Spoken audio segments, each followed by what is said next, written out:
Hello everyone, मैं राजेश भंडारी आप सबका स्वागत करता हूं अपने चैनल इलेक्ट्रिकल अड्डा में। आज मैं आपके लिए जो लेके आया हूं रिफ्रैक्टिव इंडेक्स। ठीक, जो हमारा लाइट चैप्टर चल रहा था उसके अंदर जो रिफ्रैक्टिव इंडेक्स है उसको लेके आया हूँ। ठीक है, रिफ्रैक्टिव इंडेक्स को हिंदी में अपवर्तनांक भी कहते हैं। ठीक है, तो देख समझते हैं इसको क्या होता है रिफ्रैक्टिव इंडेक्स। इससे पहले हमने आपको रिफ्रैक्शन पढ़ाया था। रिफ्रैक्शन में मैंने आपको क्या पढ़ाया था कि जब भी कोई लाइट क्या करती है, एक मीडियम से दूसरे मीडियम में जाती है। सपोज ये एक मीडियम है, ये दूसरा मीडियम है आपका। ठीक है, यहाँ एयर है एक मीडियम, दूसरा वाटर है। ठीक, तो एक मीडियम से जब आपकी लाइट दूसरे मीडियम में एंटर करती है, यानी एयर से कहीं वाटर के अंदर जा रही है, तो क्या होता है, इसी को हम रिफ्रैक्शन कहते हैं। ठीक, एक मीडियम से दूसरे मीडियम में लाइट का जाना। ठीक, अब उसके बाद हम आगे पढ़ेंगे रिफ्रैक्टिव इंडेक्स। हमने देखा कि जब लाइट आपके एक मीडियम से दूसरे मीडियम में जा रही थी तो क्या हो रही है, वो बैंड हो रही है। ठीक है, जाना चाहिए था उसको ऐसे सीधा, मगर क्या हुआ, जैसी वो एक मीडियम से दूसरे मीडियम में जा रही थी। ठीक, सपोज ये लाइट आपकी आई एंटर करी, ठीक है, नॉर्मल है, जाना चाहिए था उसको ऐसे सीधा। ठीक, मगर वो क्या हो जाती है, बैंड हो जाती है कुछ इस तरीके से। ठीक, तो वही ये जो बैंड होती है उसको कितना वो बैंड हो रही है वही हमें निकालना होता है रिफ्रैक्टिव इंडेक्स के थ्रू। ठीक है, तो रिफ्रैक्टिव इंडेक्स हमें यही बताता है कि कोई भी लाइट कितनी बैंड होगी। ठीक, उसके बारे में हमें रिफ्रैक्टिव इंडेक्स बताता है। तो उस मीडियम का हम रिफ्रैक्टिव इंडेक्स देख लेते हैं और उसको कैलकुलेट उससे कैलकुलेट करके हम क्या कर रहे हैं, कितनी बैंड होगी वो निकाल लेते हैं। ठीक है, तो इसकी डेफिनेशन वही है, the refractive index is the measure of bending of light ray when passing from one medium to another medium. मैंने कुछ मीडियम है जिनके रिफ्रैक्टिव इंडेक्स लिखे हुए हैं, जैसे एयर का रिफ्रैक्टिव इंडेक्स 1.003 होता है, वाटर का ये होता है, डायमंड का इतना होता है, आइस का इतना होता है। ठीक, तो अब मैं इसको एक डायग्राम के थ्रू समझाता हूँ आपको।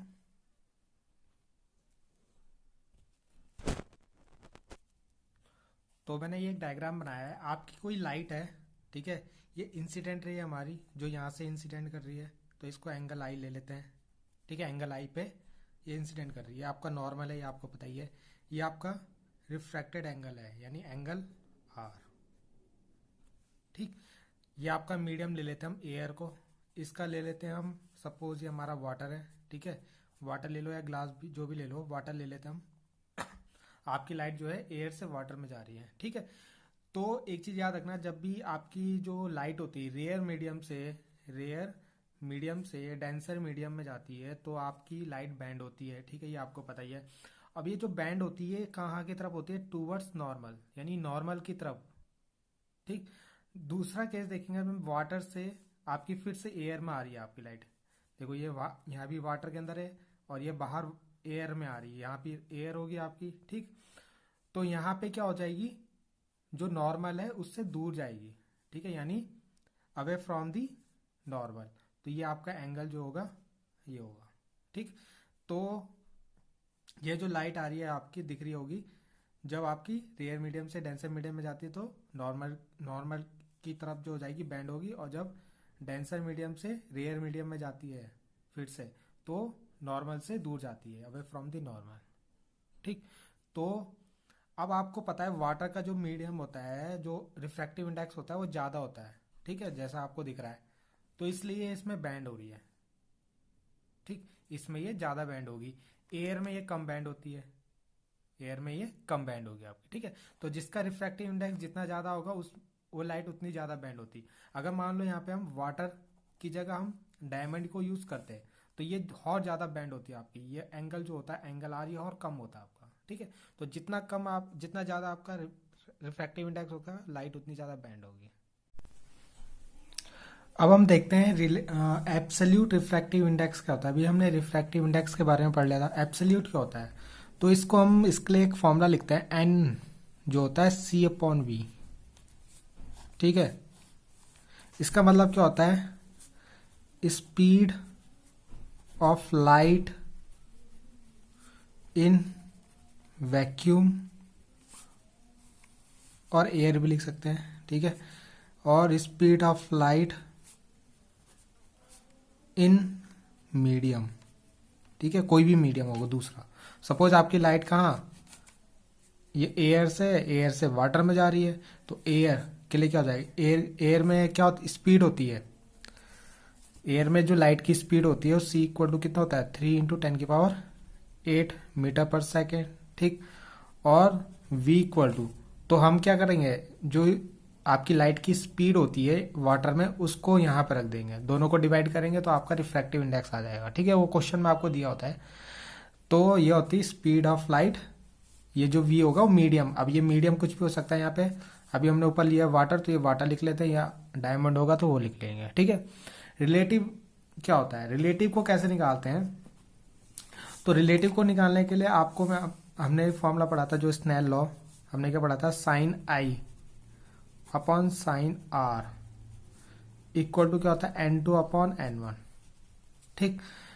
तो sine i upon sine r, अगर यहां से हम ये फॉर्मूला रखें N2 के लिए क्या लिख सकते हैं हम इस फॉर्मूले को, C अपॉन V2, और N1 के लिए क्या लिख सकते हैं, C अपॉन V1। तो यहाँ C से C कट जाएगा तो क्या बचेगा आपका, V1 ऊपर चला जाएगा, V2 नीचे आ जाएगा, तो ये क्या हो जाएगा, V1 अपॉन V2।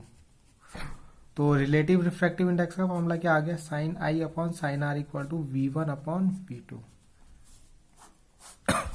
तो रिलेटिव रिफ्रैक्टिव इंडेक्स क्या होता है आपका, कि स्पीड ऑफ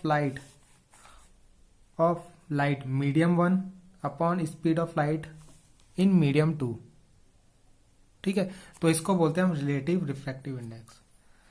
दोनों फॉर्मूले लगभग सेम ही है, चाहे एब्सोल्यूट का हो चाहे आपका रिलेटिव वाला हो, बस यहाँ पे आपका सी आपका आ जाता है, बस सी का मतलब यहाँ पे स्पीड ऑफ लाइट आ जाती है 3 × 10⁸, क्योंकि एयर में और वैक्यूम में सेम ही होती है आपकी लगभग, तो यही आ जाता है आपका। यहाँ पे भी मीडियम 1 ये हो गया, ये मीडियम 2 हो गया, ठीक। तो जहाँ पे आपको लाइट की स्पीड दी होगी तो वहां पे ये वाला फॉर्मूला लगाओगे, वरना जहाँ पे आपको 2 मीडियम दिए होंगे, सपोज आपकी मीडियम 2 मतलब मान लो वाटर से आपका जो लाइट किसी ग्लास में जा रही है या किसी दूसरे मीडियम में जा रही है, तो वहां पे ये फॉर्मूला लग जाएगा आपका रिलेटिव रिफ्रैक्टिव इंडेक्स, ठीक है।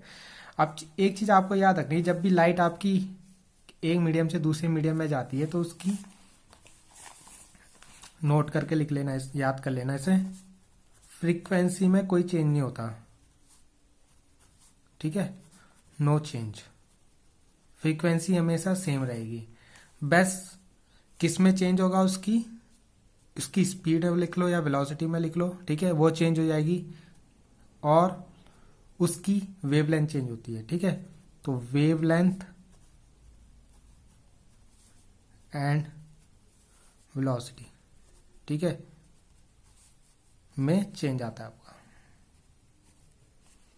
तो ये चीज आपको नोट करके याद रखना है, ठीक है। इसके आगे आपको इसमें ऐसे भी लिख सकते हो λ1 अपॉन λ2, ठीक है। तो ये भी आपका कई फॉर्मूला बन जाता है, sine i upon sine r equal to lambda upon λ2, ये आपकी वेवलेंथ है, ठीक है। तो V1 V2 equal to lambda upon λ2, ठीक है। ये फॉर्मूला आपको पता ही होगा कहाँ से आया, V इक्वल टू क्या होता है, C लैम्डा होता है, तो λ1 अपॉन फिर V, ये आपका V1 हो गया, फिर V2 C अपॉन λ2, तो ये कट जाएगा तो लैम्डा अपॉन λ2 आ जाएगा, ठीक। तो इतना आपको इसमें याद रखना, तो रिफ्रैक्टिव इंडेक्स के अंदर आपको इतना पढ़ना है। आई होप आपको समझ में आया होगा। Thank you.